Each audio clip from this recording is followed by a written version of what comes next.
Did you know that it only takes 90 seconds to process an emotion?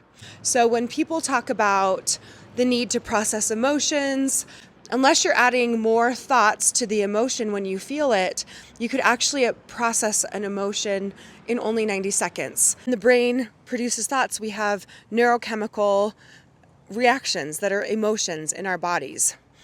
Most of the time when emotions last for a very long time, it's because we are resisting feeling the emotion. Here's an example that happened with me that I realized through getting coached today.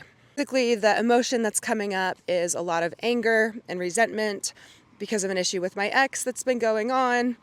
And I have had a lot of resistance to that feeling, a lot of judgment about having that feeling, and a lot of anger and blame towards him that I have that feeling in the first place. Because, of course, through coaching, I realized a lot of my thought errors, and I had a lot of good insights on how to reframe things. But my coach reminded me right at the end that likely anger would continue to come up. As we were working through this issue, which I now had a clearer understanding of how to resolve, it's likely that anger will continue to come up. Instead of going to my head and trying to be very logical about it and reason and problem solve and do all the reframing, what I can do is just go into my body, process the feeling, and allow it to pass through.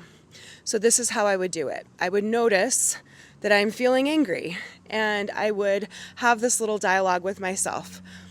I'm feeling angry. It feels like a burning in my face, and my jaw is clenching, and I feel my heart racing, and I want to scream.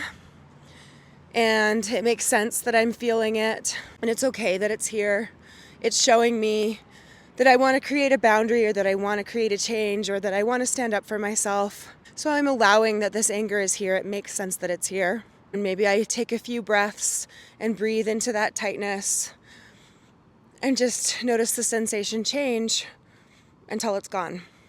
And if I don't keep telling the story and keep engaging more thoughts and emotions of anger, that emotion of anger will be processed. So try that out when you're feeling an emotion, going into the body, talking about it, labeling it, having compassion for it, and you can see how quickly it can resolve and pass through.